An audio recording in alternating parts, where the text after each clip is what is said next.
আসসালামু আলাইকুম। নতুন আরো একটা পিঠার রেসিপি নিয়ে হাজির হয়ে গেছি।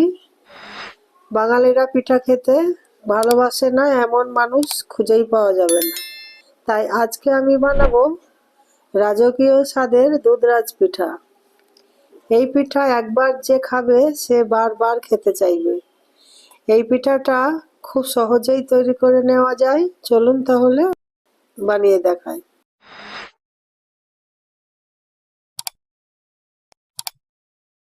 প্রথমে একটা বাটিতে 1 কাপ সুজি, 1.5 কাপ চালের আটা,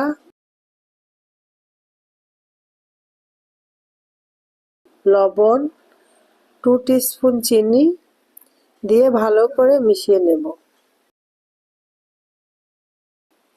দেখুন ভালো করে মিশিয়ে নিয়েছি। এখন এই মিশ্রণটা মিক্সির জারে ঢেলে পিষে নেব। আমার জারটা ছোট, তাই দুবারে দিয়ে পিষে নেব।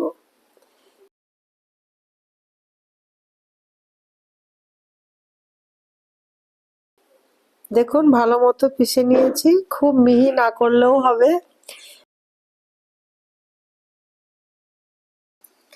একটা বাটিতে ঢেলে নেব।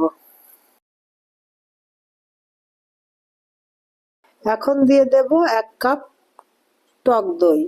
ভালো করে মেশাবো।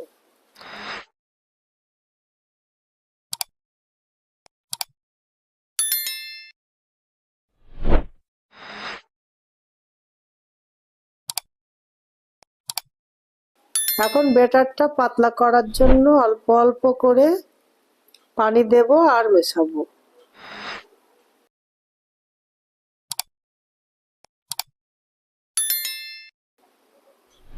দেখুন মিশিয়ে নিয়েছি। এখন ভালো করে 2 মিনিট মতো ফেটিয়ে নেব।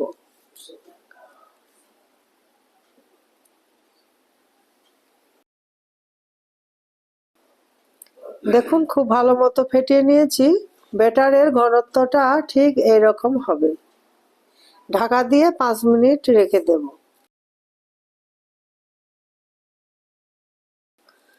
এর ফাঁকে ছোট ছোট কয়েকটা বাটি নিয়েছি। বাটিগুলো তেল ব্রাশ করে নেব।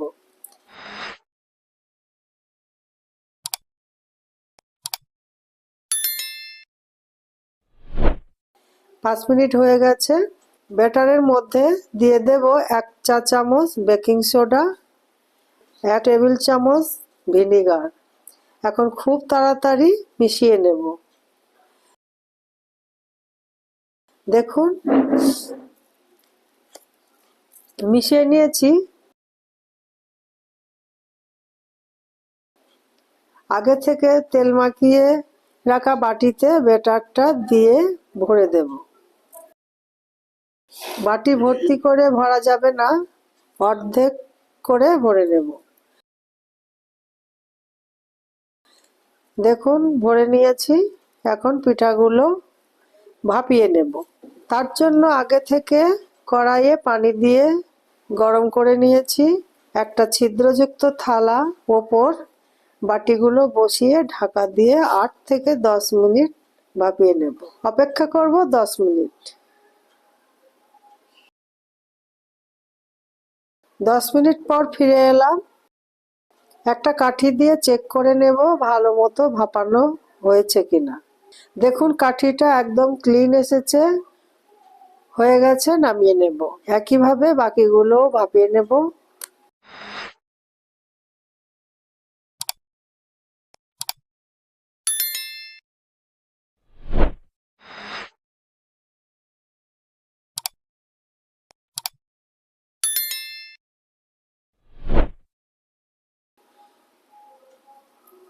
সবগুলো পিঠা ভাপিয়ে নিয়েছি। পিঠাগুলো ডিমোল্ড করে নেব।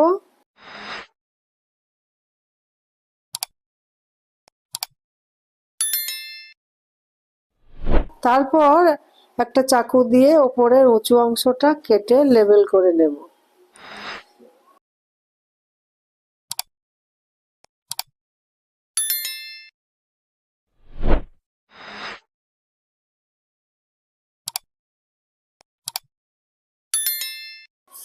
কেটে নিয়েছি, রেখে দেব। আমি আবারও পিঠাগুলো বাটিতে রেখে দেব।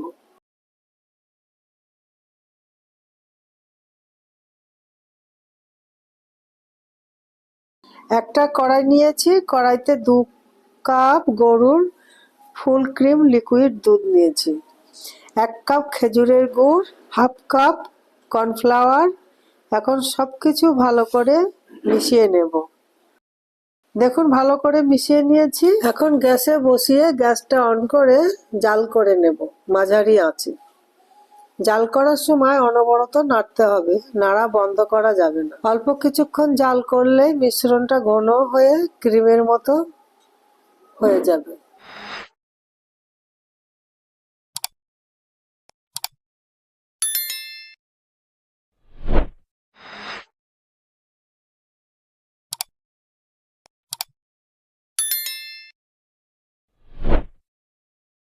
যখন দেখবেন বড় বড় ফোঁটা আসছে তখন নামিয়ে নেব। আর এই গরম গরম ক্রিমটা পিঠার উপর ঢেলে নেব। একদমই দেরি করা যাবে না, ক্রিমটা খুব তাড়াতাড়ি জমে যায়। আমি একটু দেরি করে ফেলেছি, তাই পিঠার শেপটা ভালো আসেনি। আপনারা সাথে সাথে ঢালার চেষ্টা করবেন, এতে কি হবে, পিঠাটা দেখতে খুব ভালো হবে। কিছুক্ষণ রেখে দেব সেট হওয়ার জন্য। ফিরে এলাম কিছুক্ষণ পর। পিঠাগুলো ডিমোল্ড করে নেব। পিঠাগুলো হাতে করে ধারগুলো ছাড়িয়ে নিলেই খুব সহজে ডিমোল্ড হয়ে যাবে।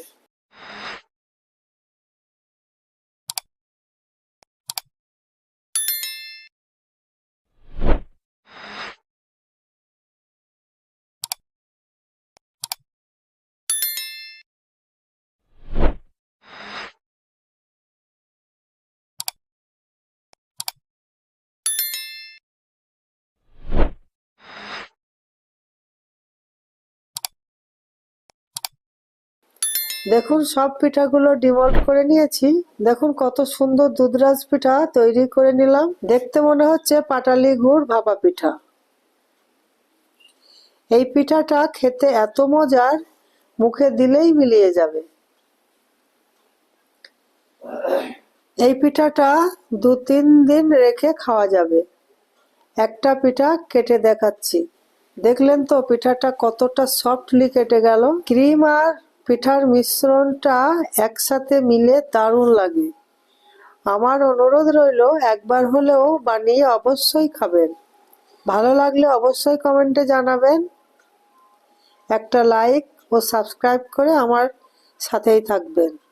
দেখা হবে নতুন কোনো রেসিপিতে। সকলে ভালো থাকবেন, সুস্থ থাকবেন, সাবধানে থাকবেন।